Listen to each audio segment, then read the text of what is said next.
Swayam Prabha. Digital India. Educated India.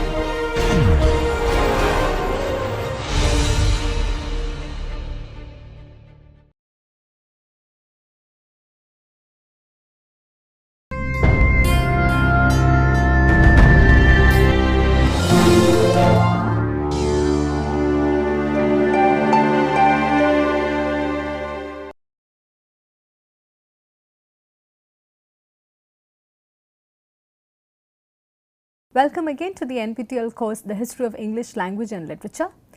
In today's lecture, which is a continuation of the previous lecture, we shall be looking at the age of Johnson and trying to situate the age in connection with the various changes and the various transitionary effects which were happening during the 18th century. So, as we began to notice in the previous lecture, the age of Johnson falls towards the latter half of the 18th century, and this also is known as the age of transition towards the next age, which is also dominated by Romanticism. We also notice that this is a change which is dominated by the prose writers and also characterized by a lot of changes which would be predominated especially in the new genre which is yet to evolve, the novel. In the age of Johnson, the second most important literary figure is perhaps Oliver Goldsmith, and he is considered as the writer who stands nearest to Johnson in terms of merit and wit, and he also is said to have shared a very close friendship with Samuel Johnson from 1761 onwards.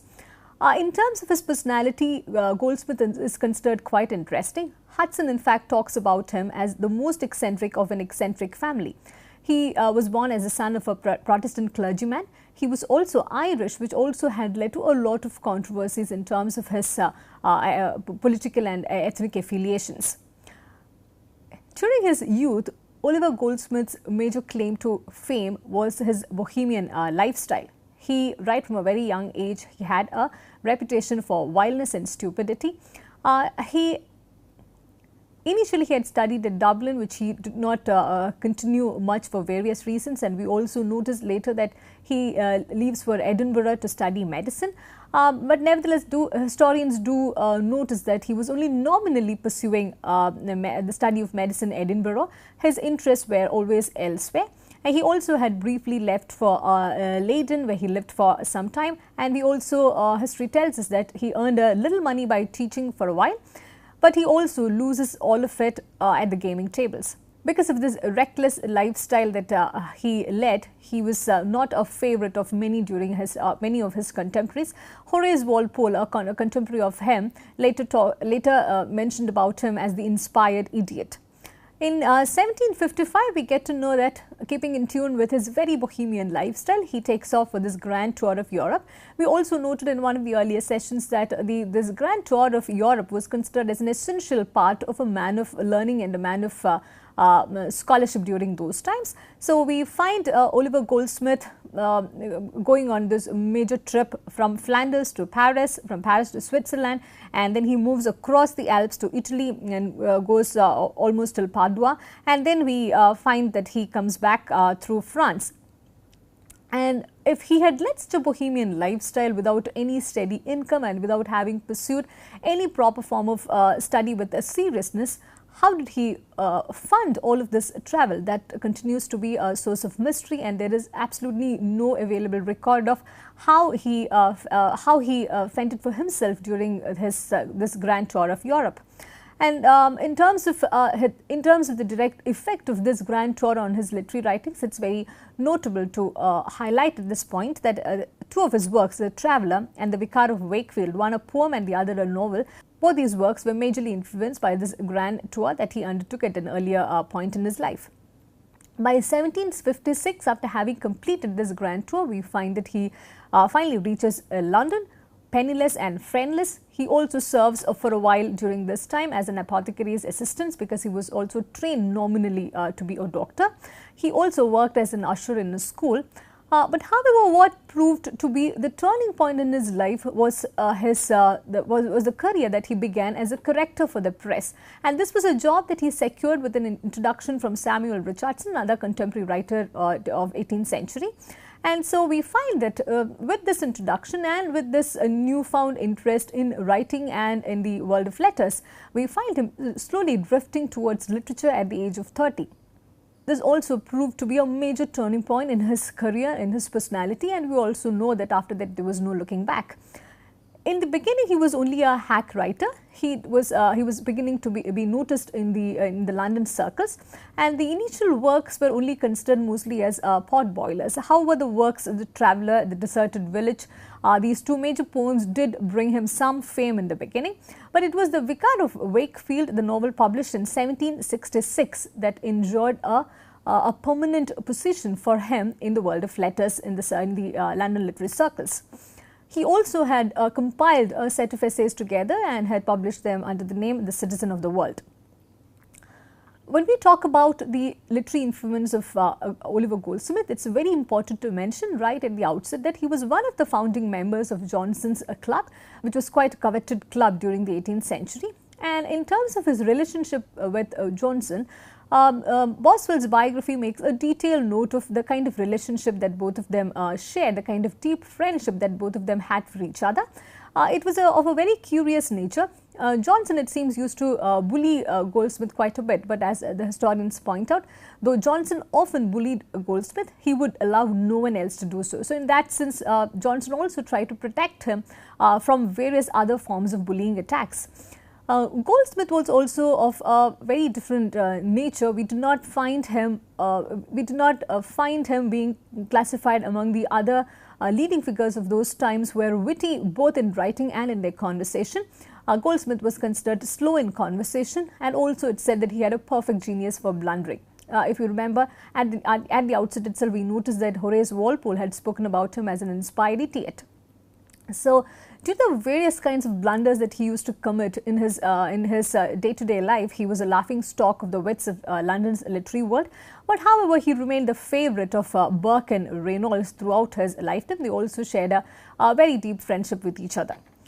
In terms of his personality, there were a lot of things that people did not like about him. He was capricious, he was vain, and he was improvident. But at the same time, he was also large-hearted, sympathetic and humane, which also forced many of them to overlook the faults and kind of look at Goldsmith as quite an enduring character. And in terms of his writing abilities, there is this backhanded compliment that the famous actor of those times, Garrick, who was also a close companion of Johnson and also a member of the club, he makes this particular statement that Goldsmith wrote like an angel and talked like poor Paul.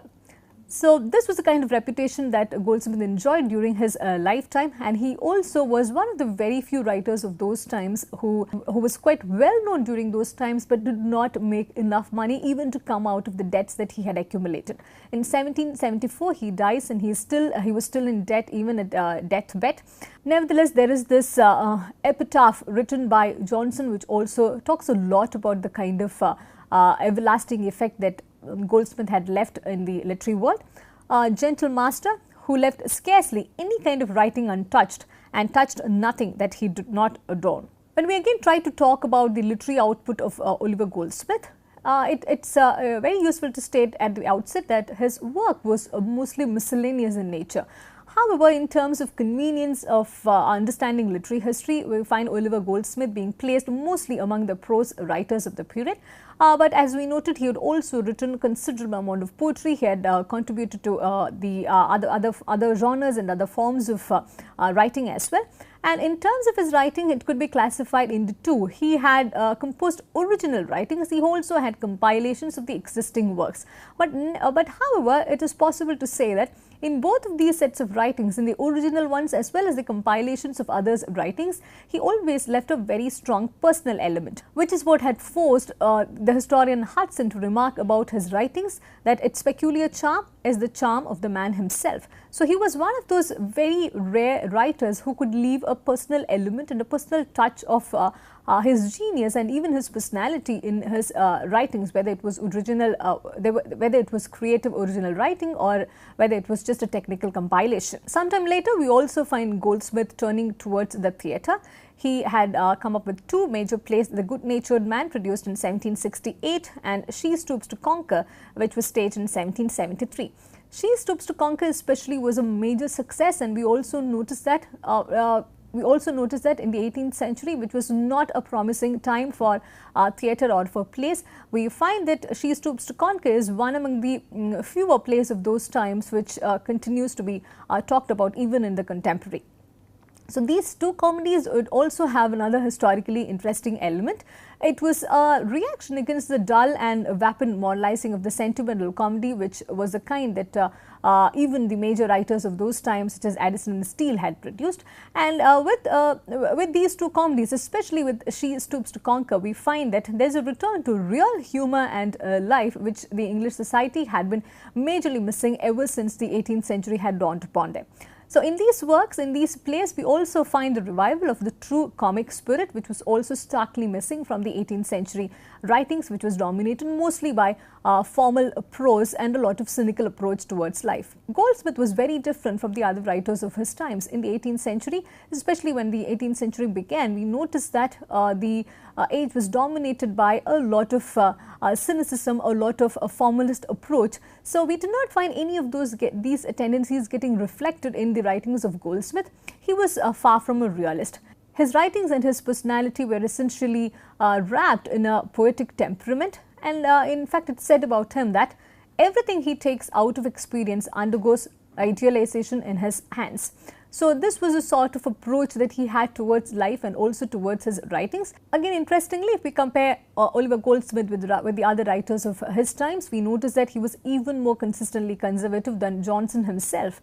So in that sense, it's very difficult sometimes to kind of do a comparison between the bohemian lifestyle that Oliver Goldsmith led as a youth, and also the conservative approach that he had in general towards life, and also the kind of principles that were getting reflected in his writings. He also was the kind of writer who believed in the supremacy of Pope, though it was the age of Johnson, quite removed from the formal principles that Pope had established.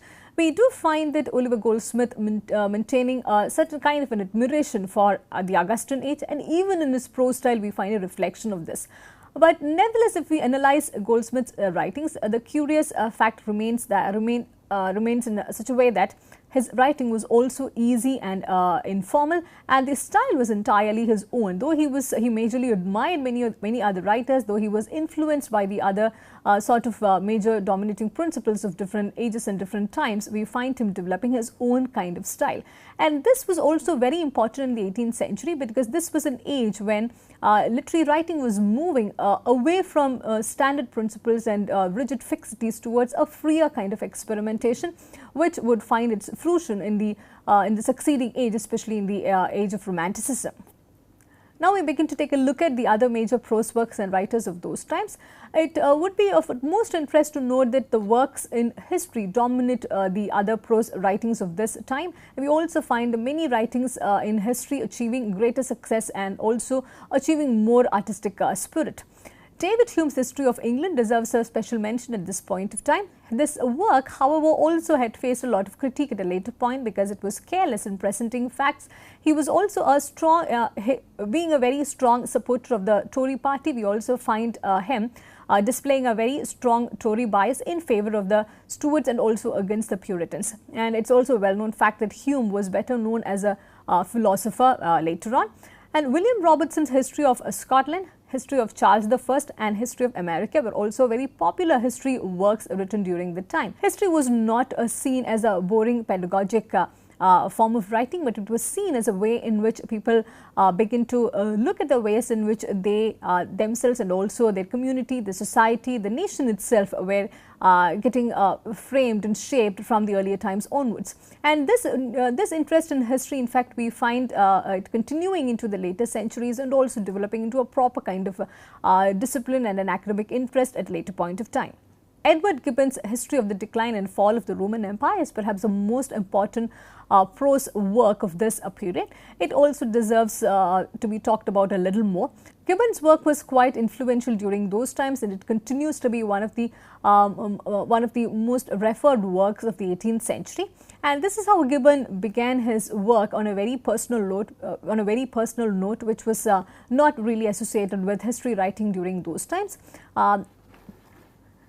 One of the beginning statements of Gibbon's work goes like this: I was at Rome on the 15th October 1764 as I sat musing amongst the ruins of the capital, while the barefooted friars were singing vespers in the temple of Jupiter, that the idea of writing the decline and fall of the city first started to my mind.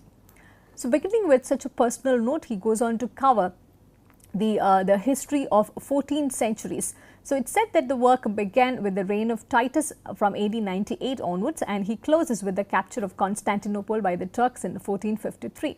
In that sense, it's also said that Gibbon had built a Roman road through 14 centuries.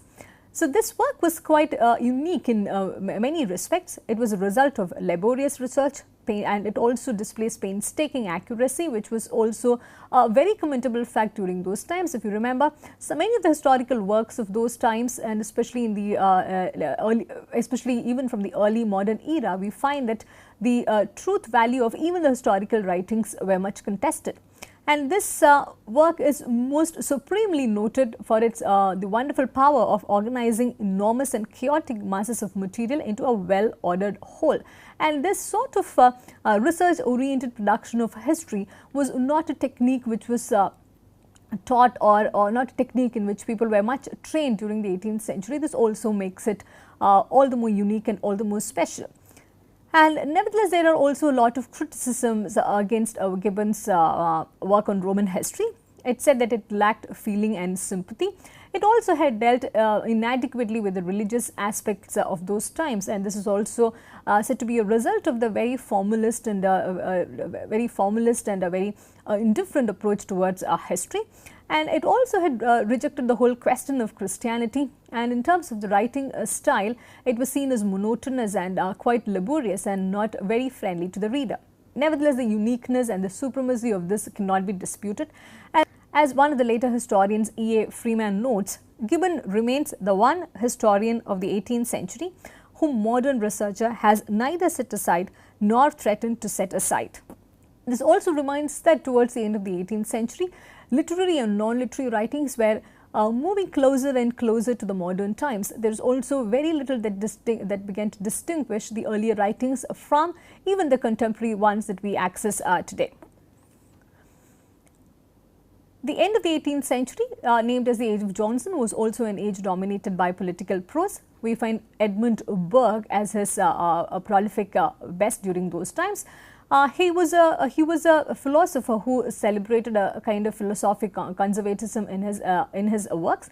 He also had a profound sense of historic continuity, keeping in tune with the spirit of those times. He was one of the very few who supported the cause of the American colonies in his speeches. This also had led to a lot of controversy in Britain during those times, and some of the works along those lines include On American Taxation, published in 1774, and On Conciliation with America, 1775. He also had opposed the French Revolution in his works Reflections, Letter to a Noble Lord, and Letters on a Regicide Peace. So we also find that during this time, not just Edmund Burke, but also many others, through their literary and non-literary writings, they began responding to the international affairs of those times as well. As we have noted in one of the earlier lectures, this was also the period which witnessed the emergence of various revolutions and the emergence of nation states in various parts of Europe and also in rest of the world. His other major work was Thoughts on Present Discontents, followed by an inquiry into the origin of our ideas of the sublime and the beautiful. This was considered as the finest important English treatise on aesthetics, and also given the 18th century, there was much demand and interest for this kind of formalized reading on aesthetics, on politics, on the philosophy of mind, so on and so forth. Edmund Burke was also had a certain controversial side to his life. From 1768 to 1722, a series of 70 letters were produced anonymously.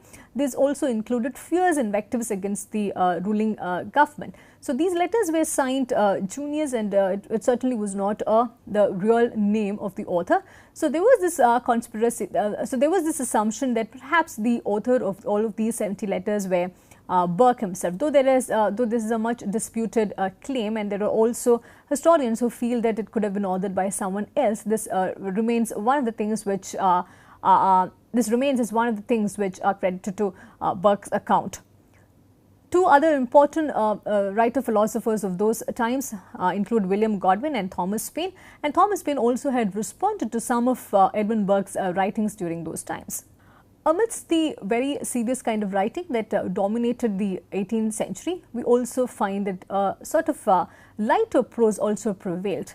Letter writing primarily was considered as a pastime and as an art during those times. We also find many of them collecting together some personal and private letters and compiling them and publishing them as a work of art. So, some of those deserve particular mention over here. The series of letters by Lady Mary Wortley Montague that was considered quite important then. So, her account covers a period of nearly half a century, and it also deals majorly with the author's characteristically vivacious ways in her varied experiences abroad. So, this personal touch also gave a lot of interest to the readers, because this was not something which was far removed from reality, but it was closer to reality, and also in certain way distanced, because it was not their own experience, but it was nevertheless a real kind of experience noted down by a real person. So, these letters also gave the readers an opportunity to take a look into the private worlds which were otherwise inaccessible. So, we also find Philip Dormer Stanhope's publication of letters also becoming quite popular. These series of letters were addressed to his son, and it was intended as a manual in polite behavior. So, it said that many during those times they prescribed this work as a must have in the family circles in order to have a certain kind of manual for raising young men with polite behavior. Horace Walpole also had published a series of letters. It was considered as a lively chronicle of social doings, politics, personalities, scandals and small talk. It was very interesting during those times, and we also find that they were hugely popular. People used to consume it quite interestingly, but nevertheless, on hindsight, it also reveals that these series of letters also had given a rather poor impression of the character of Horace Walpole. We shall come back to take a look at Horace Walpole again in the context of our discussions about novel, which shall be forthcoming, and that also reminds us that all of these works, the private and the public tellings of history, the formal and informal kinds of prose writings, and also the various debates and discussions into politics, society, mankind's behavior, the international relations, so on and so forth, they were all in a certain way or the other paving way for the emergence of novel as a proper genre in the coming decades. So, in the next session, we shall be taking a look at the emergence of novel and the various things that contributed to the same in the 18th century. With this, we also begin to wind up today's lecture. Thank you for listening. I look forward to seeing you in the next session.